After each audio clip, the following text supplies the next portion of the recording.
Yun oh. Good morning mga pare ko. Nakasingit na naman tayo ng konting panahon mga pare ko kasi tawag dito tapos na kami sa aming gawain. Tapos marami kasing nagtatanong sa akin kung paano daw ako mag-alaga ng aking mga sisiw kasi ngayon kasi panahon pa ng breeding, so may mga humabol pa nagbi-breed. So nagtatanong sila kung paano ko daw inaalagaan yung aking sisiw kasi nakikita nila na maayos daw yung pagpapalaki.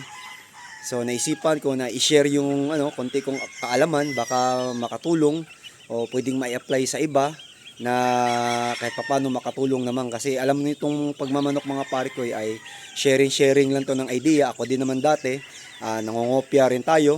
Tinitignan din natin yung ginagawa ng ibang mga successful na mga manukan tapos ina-apply natin. Nasa atin na kung paano natin siya i-adapt kasi iba-iba naman tayo ng pamamaraan, iba-iba ng lagayan. So iba-iba yung way. So ngayon mga pare ko subukan kong sa inyo mag-share ng konting kaalaman o experience ko dito na pwede niyo namang mai-apply para sa inyong mga breeding mga pare ko kung paano sila palalakihin. Ayan, so welcome back mga pare ko. So yung topic natin mga pare ko yun nga, may nagtanong sa akin kung paano ko daw inaalagaan yung aking mga sisiw. So subukan ko siyang i-share, i-explain kung bakit ko sila ganyan, kung bakit ko ginagawang ganyan, ano yung purpose, ano yung rason para kung sakali man ay makatulong, which is good kung makatulong. Pwede nyo ring kuna ng idea kung meron kayong mai-improve, mas maganda. So susubukan ko lang yung akin mga pare ko para ma-share naman yung aking dito, yung pamamaraan naman mga pare ko. So unang-una mga pare ko, kailangan sa sisiyo din talaga, kailangan din natin mag-vaccinate o meron tayong vaccination program, kahit yung basic lang na bakuna. Kasi kalimitan naman mga backyard, mga kapwa natin mga backyard, ilang piraso lang. So hindi naman siya tawag dito advisable na sundin talaga yung nasa farm kasi yung sa farm kasi maramihan.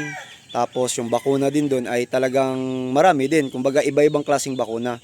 Pero ma-advise ko naman dyan mga pare ko kasi ako dati din naman ay hindi rin naman ako nagpapalabas ng sobrang dami din. Kumbaga ang palabas ko lang dati 30, 40, mga ganun lang naman.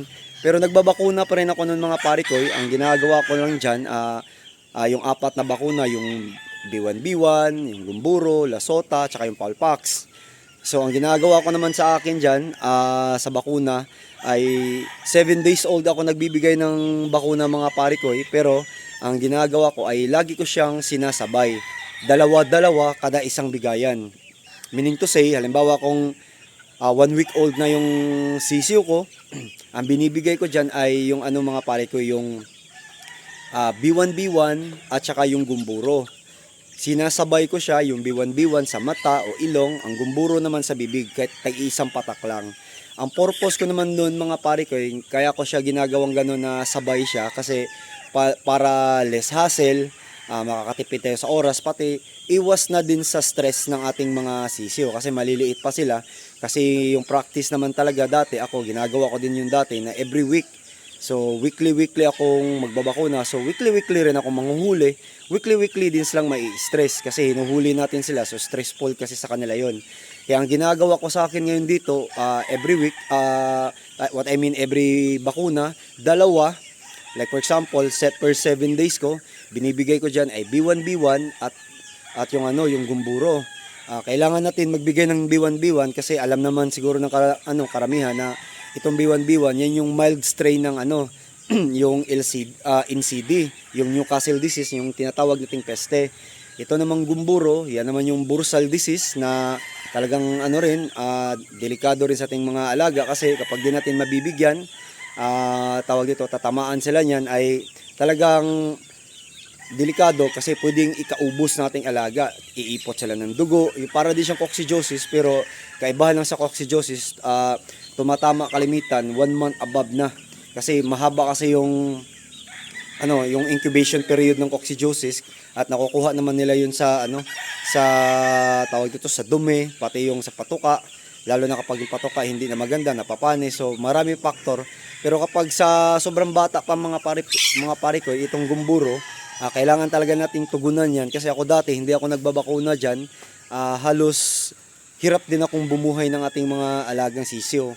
So, ang gumburo naman, ganun yung sintomas, tatain ng dugo, mamamayat yung yung mga binti nila, babagsak yung mga pakpak, kumbaga lalaylay. So, yun yung mga sintomas ng naman ng gumburo mga pare ko. Pagdating naman ng mga pare ko, 30 days o 1 month old na, sinasabay ko naman tong mga pare ko, itong B1B1, what I mean, yung Lasota at Poulpax. So, ito namang Lasota, siya naman yung tawag dito bakuna na katulad ng B1B1 kasi yung B1B1 yun yung mild strain. So ito namang Lasota, yan yung sa madaling salita mas matapang na tawag dito bakuna ng NCD. So ang naman yung Poulpax naman, yun naman ang bakuna sa bulutong. So marami akong kaibigan na nagbakuna ng Poulpax kasi yung application nila, yung pagbigay nila sa bakuna ay masasabi kong hindi maganda pagbigay kasi yung iba kasi ang Poulpax sa wing wave kasi yan. Yung iba sa taas kasi nila binabakuna. So ang akin kasi dito mga pare ko sa ilalim. Hinihiga ko yung sisiyo, mayroong kasamang maghahawak, hinihiga, sabay tusok, tapos ipupunas kasi mayroong bulsa yung port. Parang tinidor yan, tas yung tinidor mayroon kasi yung parang bulsa. So pag tusok kailangan para siyang pahamig para didikit yung yung ang bakuna doon sa sugat. Kaya ang iba naman dito kasi sa taas. Sa taas kasi yung disadvantage naman doon sa taas ng wing wave, may balahibo kasi yan. Pag tusok pa lang, imbis na ang yung Poulpax ay mapunta doon sa balat na may sugat, sasabit na kaagad sa balahibo. Kumbaga doon pa lang sa balahibo, i-absorb na kagad ng balahibo yung bakuna kasi alam niyo na yung balahibo mga pare ko, parang cotton yan. So, maa-absorb doon. Kaya advice ko diyan lalo na dun sa mga kaibigan ko na nagtataka sila ba't daw tinatamaan pa sila ng ng bulutong kasi mali nga yung pag nila kasi tinatanong ko paano nyo in-apply itong Poulpax. Saan nyo tinusok o paano nyo itinusok? Kalimitan na nalalaman ko sa taas. Mali kasi yun, dapat nakahiga para pag buka ng wing wave, ang ilalim kasi walang masyadong balahibo. Yung nilalagyan ng wing band ba? Wala kasi masyadong balahibo yun sa ilalim kaya doon natin dapat itusok. So, yun yung 4 na bakuna sa akin mga pare ko. Kumbaga, yun yung first month ng bakuna ko. Kaya, ma-advise ko, lalo na kapag kunti lang naman, pwede naman kayong magbakuna. Kung namamahalan kayo, kung meron kayong mga tropa, pwede naman kayo maghati-hati mga pare ko. Kasi, tawag dito, yung mga ganong klaseng bakuna, hindi naman siya gaano kamahalan. Although, meron talagang mga kaibigan natin na masasabi natin na tight budget tas gusto magbakuna, so masasuggest ko na maghati-hati kayo mga pare ko para at least makatipid kayo sa bakuna. Tapos doon naman sa mga pare ko, like for example kapag mapipisa naman pala yung akin dito sa sisiyo, ang ginagawa ko din kasi sa akin dito mga pare ko, once na mapisa na yung sisiyo ko sa incubator, hindi ko kagad kasi siya nilalapag mga pare ko o nilalabas. Hindi pa ako nagpapakain kaagad ng ng sisiw. Ang ginagawa ko naman, practice ko na rin dito na medyo matagal-tagal na rin. Hinahayaan ko muna silang umipot ng umipot. Kumbaga naglalabas ako ng sisiw, like for example, napisa sila ng ganyang araw, 21 days. Ang akin naman, hindi ko kagad sila binababa. Hinahayaan ko muna sila, like for example, umaga, 21 days. Sa gabi ko na sila binababa mga pare ko. Gabi ko sila binababa kasi para makapag-ipot sila ng ipot. Kasi ang sisyo kasi natin, meron pa yung daladalang pagkain sa loob ng nila, kumbaga galing sa nanay nila. So, hinahayaan ko munang ilabas nila ng ilabas yun. Mapapansin nyo na iipot sila minsan ng kulay dilaw, minsan naman kulay green. Yun kasi ay galing pa yun sa nanay nila. So, hinahayaan ko muna silang doon, nandun sa incubator na talagang tuyong-tuyo na. Kahit na yung iba pa nga dyan, hinihingal. Ang ginagawa ko naman, binubuksan-buksan ko yung incubator. Kapag pisa na, hinahayaan kong bukas yung incubator ng mga 10 minutes, saka ko isasara. Lagi ko siyang ginaganon para umipot ng umipot, tapos nandun pa rin sila dun sa klima o yung temperature na mainit dun sa incubator, kasi yun yung kinalakihan nila. Kinagabihan, saka ko sila ibababa para painumin ng tubig. Hindi pa ako nagbibigay pa ng patuka mga pare ko. Ang ginagawa ko dyan, tubig muna. So meaning to say, ang yung tubig merong asukal. So yun muna yung binibigay ko sa kanilang mga pare ko. Hinahayaan ko, tapos tinuturuan ko silang uminom na isa-isa. Merong sisiw hahawakan ko. Talagang tinututok ko yung niya, tuka doon sa painuman. Tapos pag matikman niya na, parang iinom siya kasi malalasahan niya na yung tubig o madadampi niya na yung basa kasi uhaw na yan sa incubator. Bibitawan ko yung sisiyo na kusa siyang iinom. Once na may makakakitang isa niyan na nakikita niya na may umiinom ng isang sisiyo, susunod na yan sila hanggang matuto.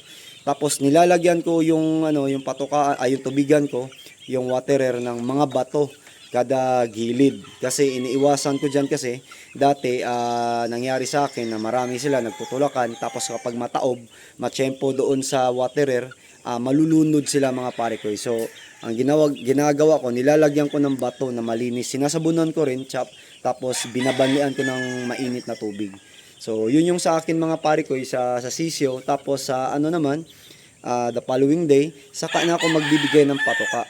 Ang ginagawa ko naman dyan mga pare ko sa patoka, dahan-dahan lang yung pagbigay ko sa kanila mga pare ko. Ang tawag dyan, ad libitum siya, pero hindi masyadong marami, yung tipong saktuhan lang, kaso maya-maya.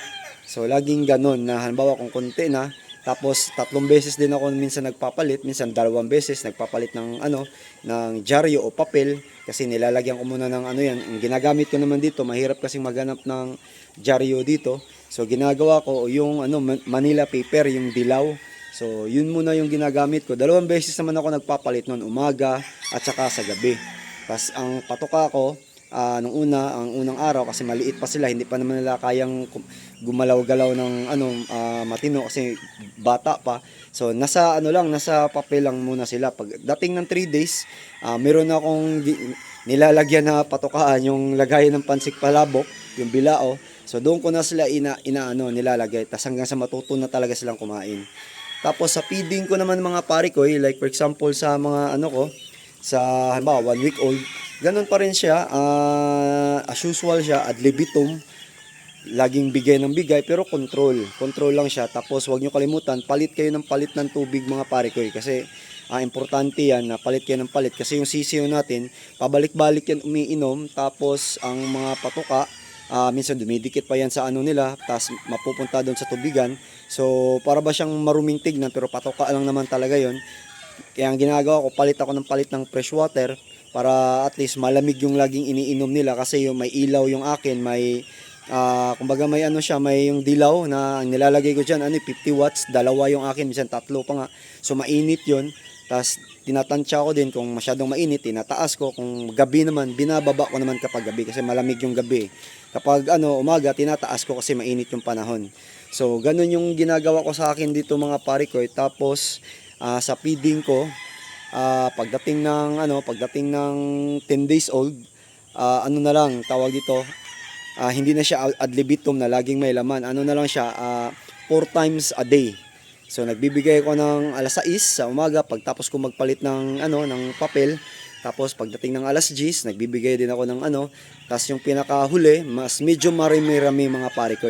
Ang ginagawa ko diyan pagdating ng mga alas 4, alas 5, dinadamihan ko na siya hanggang hanggang gabi. Kasi yung akin kasi dito mga pare ko, meron kasi akong practice dito na yung sisiyo ko ay talagang hindi ko sila hinahayaan na buhay yung ilaw, tas tuka sila ng tuka. Kasi ang para sa akin kasi, gusto ko yung sisiyo na natutulog. So meaning to say mga pare ko, pagdating ng gabi, hindi na sila kumakain, hinayaan ko silang na matulog. Ang ginagawa ko naman dyan mga pare ko ay kinakarton ko mga pare ko. Ang ginagamit ko, yung lagayan ng panlaba natin, yung double box, bumibili akong napakarami niyan. Sa ganyang edad naman ay mga 10 days pa, di pa naman sila masyadong kumbaga marami ka pang malalagay doon sa karton.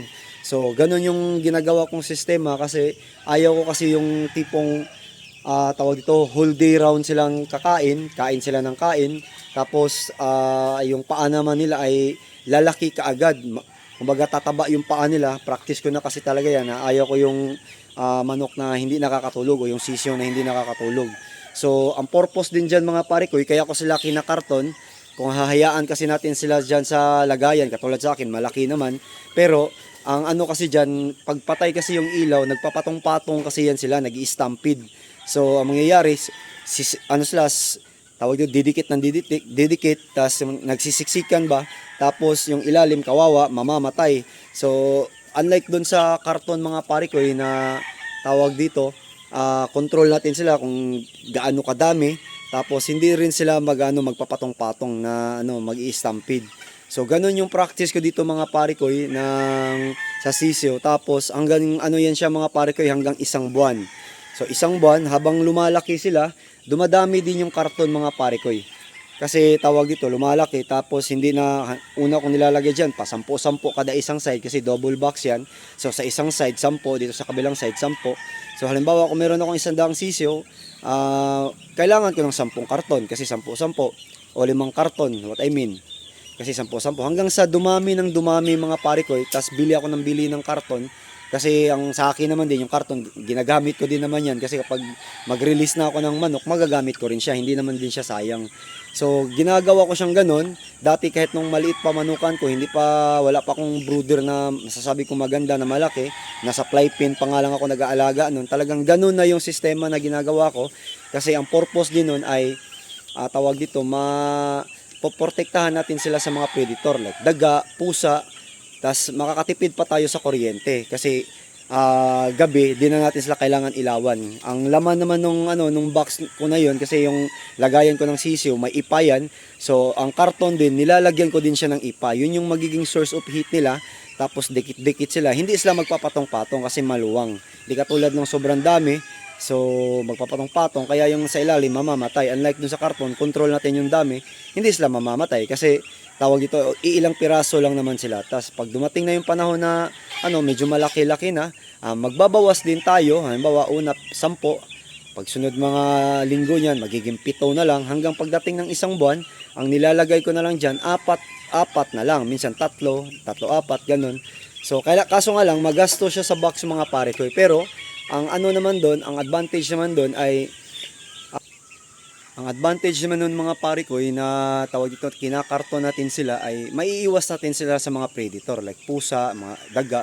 Lalo na kung wala tayong magandang brooder na paglalagyan, medyo duda tayo na may lulusutan yung mga predator ng ating mga sisiyo. So natin sila, tawag dito, mapoprotektahan. Kasi gabi, alam niyo na gabi, matutulog din tayo, di natin alam na biglang sasalakay ang mga yan. So pwedeng ikasawi ng ating mga sisyo o hindi pwede ba silang masayang.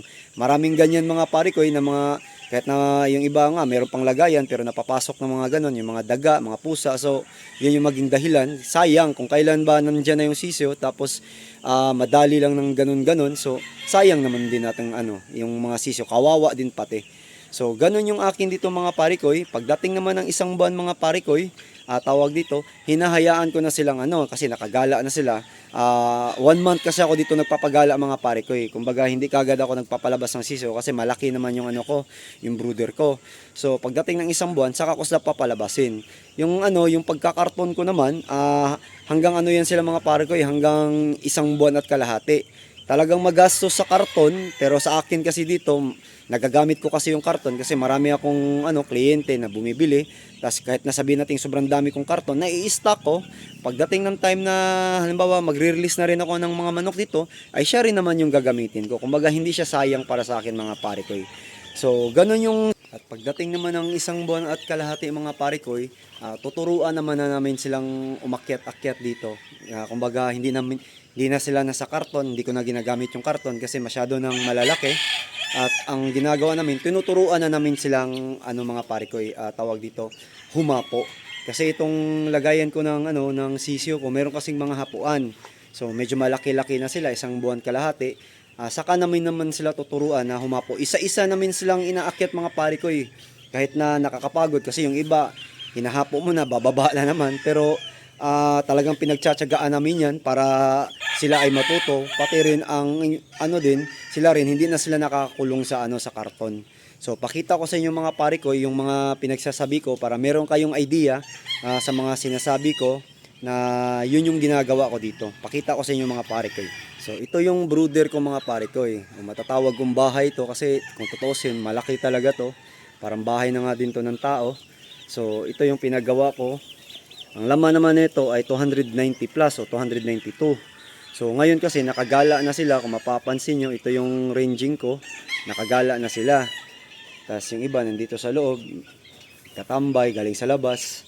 So minsan dito sila nakahiga sila sa ipa. Ito puno to ng ipa. Tapos ito naman mga pare ko, buksan ko lang yung ilaw. Yan. So ito yung ito yung hapuan nila mga pare ko. Marami yan mga pare ko. Tapos yan, hinahapo namin sila diyan mga pare ko kada gabi. Mag-start kami diyan mga 6:30 ng gabi. So hahapo sila diyan kasi dito kasi hinayaan ko lang yung sisiw ko na kusang umuuwi kasi ito maliwanag yung loob. So madilim na sa labas. Uuwi silang kusa, papasok sila. Pagdating nun, nandito na sila sa loob lahat. Saka naman sila tinuturuan na papahapo. Mapapansin nyo mga pare kayo, may mga hapuan yan. Ang laman nito mga pare ko, 292. So kasyang-kasya sila dito mga pare ko. So yan sila mga pare ko. Tinuturuan namin sila dyan. Hanggang pagdating ng time, sila na lang yung umaakyat. May hagdanan yan. Ang purpose naman itong hagdanan para matuto naman sila kasi yung iba hindi pa masyado marunong tumalon kaagad. So dito sila sa hagdanan hanggang umakyat. Yan, dalawa yung hagdanan ko. So ganito yung laman ng aking brooder mga pare ko. Ang sukat ito, malaki ito mga pare ko. Kumbaga kung sa bahay ng tao nga, nasa mga 80 to 90 square meter siguro yung tansya ko dito. Mga pare ko. Ang maganda lang sa akin dito mga pare ko, nakatrasis yan. Talagang sinadya ko kasi para tumagal. Maanay kasi dito kung kahoy, masisira lang. Tas kung may bagyo-bagyo, tawag dito, hindi tayo makakampante kasi yung may laman yung brooder. So minabuti ko na rin ganito. Magastos nga lang pero worth it naman siya. Yan, bago to lahat, pati yung yero. Kinakarton ko, yan yung sinasabi ko dyan na kinakarton. Diyan ko sila nilalagay, nakakarton yan dyan. So nakahilera yung karton, tas kada umaga ko naman sila bubuksan. Yung sinasabi ko mga pare ko na hanggang 1.5 buwan. Tapos nilalabas, matrabaho lang talaga kasi yung kinakarton din, gabi-gabi mo rin sila uhulihin, ilalagay sa karton. So ikot ko kayo dito sa brooder ko mga pare ko o sa ranging ko mga pare ko. Dito naman marami akong tubigan, naka hilera yung tubigan ko dito.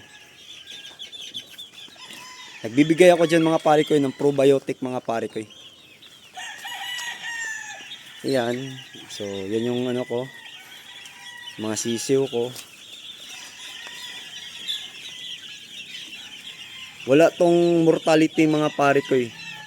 Kasi tutok kasi ako dito. Meron akong tao dito pero nakatali siya. Ako kasi talagang ako yung tumututok sa sisiw. Meron din akong bahay dito na tambayan nila. Malaki rin to. Tapos meron ding mga hapuan. Mapapansin nyo. Yan, kapag umuulan, dyan sila nagtatago. Maliban dun sa brooder na nakabukas lang.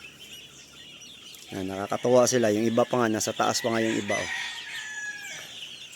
Kasi dito malilim, may mangga. So kahit na yung tag-init, hindi sila apektado kasi dito malilim kasi may punong mangga dito. Yan, ikot-ikot lang sila dito mga pare ko. Minsan naman doon naman sila sa likod. Talagang nilagyan ko ng espasyo yan. Kasi taguan din kasi nila to. Yung harap mainit. Dito sa likod makakatago din sila. Yan mga pare ko. Pakita ko sa inyo mga pare ko.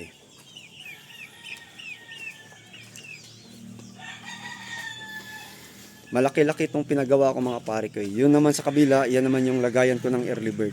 Yan, nilagyan ko na nga ng TP doon para ma-maximize. May mga manok din nakalagay dyan.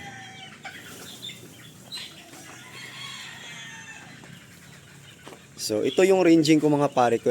Hanggang doon yan. Yan, mapapansin nyo mahahaba yung mga halaman. Hindi ko talaga pinalinis yung mga pare ko. Kasi dyan sila nagtatago. Kung may ulan, tatago sila dyan. Init. So yan, ikot-ikot sila dyan. So ito yung lagayan ko ng sisiw mga pare ko. 292. So far wala pa akong naging naging problema. So yun mga pare ko. Dito ngayon nakagala sila. Alam nyo na pumasok na yung ulan. Kahapon nga talagang bumuhos na yung ulan dito. Pero yung aking ditong sisiw ay hindi ko sila sinilong. Hinayaan ko silang magtampisaw mga pare ko. Kasi ako naman ay tawag dito, subok mo naman Tapos ang ginawa ko nung naligo sila sa ulan, nagbigay kagad ako ng antibiotic. Pero hindi na sa tubig. Kasi practice ko dito mga pare ko. Once na papangit na yung panahon, papasok na yung ganyan, tag-ulan, minsan init. Ang ginagawa ko dyan, yung antibiotic na like for example yung powder na nabibili naman natin dyan sa sa mga poultry supply. Ang ginagawa ko dyan, hinahalo ko na sa patoka kasi wet feeding kasi ako dito mga pare ko. Kasi ang dati kasi nagda-dry feed ako, marami kasing nabibilaukan. Nag-i-start ako ng ng wheat feeding pagdating din ng ng isa't kalahating buwan. So nung bata pa sila, dry feed hanggang isa't kalahating buwan. Pagdating naman doon ng isa't kalahating buwan, nagwi-wheat feed ako kasi meron kasi akong mga nilalagay na mga vitamins, like for example yung B22, yung tawag ito, iron yan. What I mean, siya? Nakalimutan ko yung ng B22. Tapos nagbibigay din ako ng ng calcium powder, yung sisikal. Hinahalo ko siya twice a week.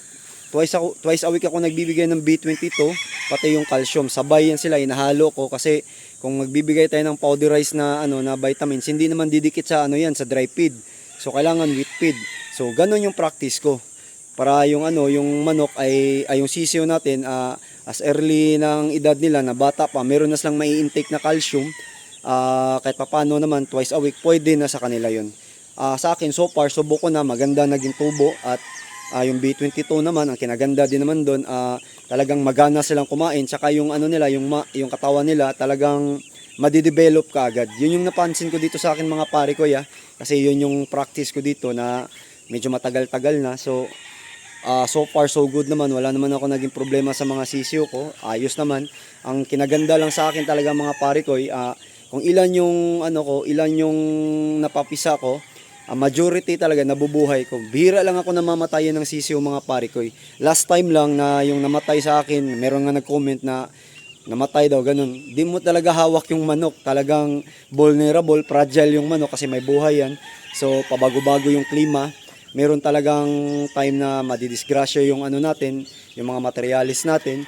So far naman sa sisiyo ko, na nagpapalaki ako ng sisiyo, ilang beses na wala pa namang namatay o hindi naman umabot sa punto na tipong na tawag dito nasayang yung sisiyo ko. Kasi kumpleto ako ng vitamins, tsaka nagbibigay ako ng bakuna, tsaka meron din akong tawag dito antibiotic, nagbibigay din ako ng prevention. Like ngayon, pangit yung panahon, bumagsak na. Kaninang umaga nagpakain ako, nagbigay din ako uli ng ng antibiotic. Ang ginagawa ko naman diyan, 2 days straight, minsan 3 days, hinahalo ko siya sa patoka kada umaga lang mga pare ko. Kahit papaano doon, kung sa tubig kasi minsan nasasayang, hindi nauubos. Tapos pagdating ng alas 11 o alas 10 dito, nagpapalit na ako kagad ng tubig. So meron pang laman yung waterer ng antibiotic, hindi nauubos, sayang. Unlike dun sa patoka na wheat feed, gutom yan sila. Pakain mo sa umaga, tas lagyan mo ng tamang amount ng antibiotic. So, tawag dito, iinom na lang sila, kakain na lang sila.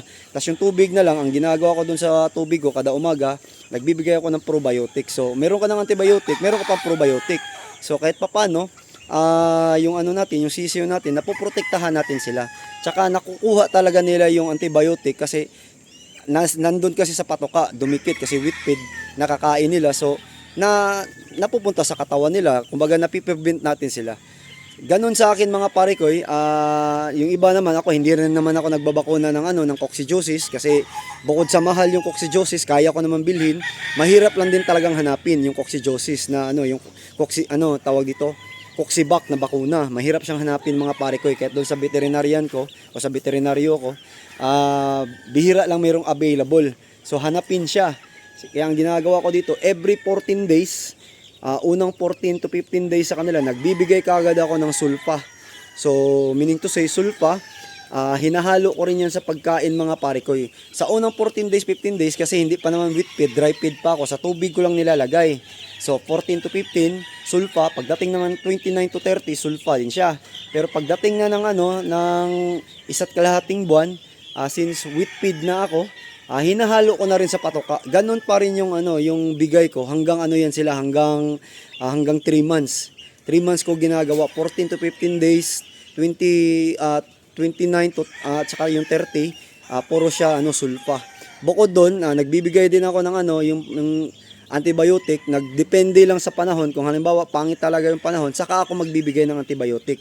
Pero kapag okay naman yung panahon, so di ko kailangan ng antibiotic para hindi naman mabugbog. Pangalawa, nagbibigay ako ng mga vitamins, katulad ng sinasabi ko, nagbibigay ako ng calcium, yung B22, pala yan, yung B22, amino acid pala yan, kaya yung muscle nila na-develop kaagad.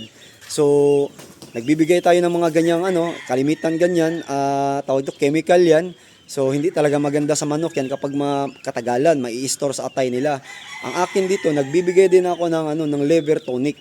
So ang liver tonic naman sa loob ng sa isang linggo, nagbibigay ako once a week. Hinahalo sa tubig kasi liquid naman yung liver tonic. Binibigay ko yan sa tubig mga pare ko. Once a week ko siya mga para at least yung atay naman nila ay tawag ito maki-cleanse. Kasi ang dami nating binibigay ng mga kung ano-ano, ng mga antibiotic, yung powder na vitamins, puro kasi chemical yan, mga synthetic yan. So, yung liver tonic, yung trabaho naman ni liver tonic, lilinisin naman yan ng yung atay ng ating mga sisiyo. Kaya yung akin dito, napansin ko, matagal ko nang ginagawa din yan kasi talagang pre-practice kong ganun. Pagdating ng mga isang buwan kalahati o dalawa mga pare ko, yung mga manok ko, pulang-pula na yung mga muka mga pare ko. Yun yung napansin sa mga kapwa ko, hindi naman sa pagmamayabang, yung mga kapwa ko ng mga backyard, nagtatanong sa akin, tinuturo ko din naman, kasi yung mga kaibigan ko, malalaki din yung mga manukan. Baga napapansin nila sa akin dito na at early age daw, yung manok ko daw, pulang-pula yung mga muka, yung mga sisiyo. So yun yung sekreto ko mga pare ko, nagbibigay ko ng vitamins, prevention, tas nagki-cleanse ako ng atay ng manok.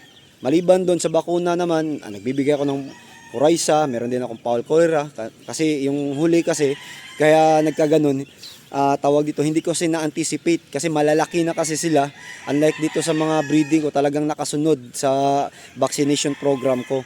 Kaya nung last time na tinamaan ako ng fowl cholera sa mga malalaking manok ay hindi ko naman yun na-anticipate mga pare ko. For the first time din yung nangyari sa akin mga pare ko. Kaya na i-vlog ko lang din. So, yun mga pare ko, yun yung sistema dito sa Princess Althea Game Farm na i-share ko sa inyo na yung pangunahin ko dyan, yung lagi kong mini-maintain, yung tatlo nga, yung vitamins, antibiotic, tsaka yung, yung cleansing, yung liver tonic. Yung tatlo na yan mga pare ko, basta magkasama yan hanggang matali sila mga pare ko, tawag ito, masasabi ko na hindi talaga kayo magkakamali. Talagang yung sisiyo nyo, makukuha nyo yung tawag ito na mamumula yung mga mukha, healthy sila kung ano yung pinalabas nyo, yun din talaga mabubuhay. Kasi sa akin dito mga pare ko, hindi sa pagmamayabang, kung ilan yung produce ko, sila din yung tawag dito nabubuhay ko. Although meron mga rejects yan kasi mga sisiyo, meron talaga yan, pero kahit ultimo yung mga rejects mga pare ko, nabubuhay ko sila o napapalaki ko sila ng maganda.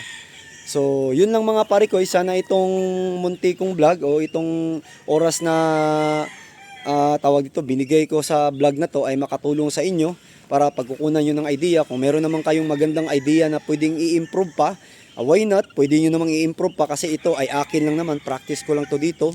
Matagal na ko ring ginagawa so naging okay naman sa akin. Kaya ko sinishare sa inyo mga pare ko. So yun lang mga pare ko, maraming salamat mga pare ko. Peace out mga pare ko.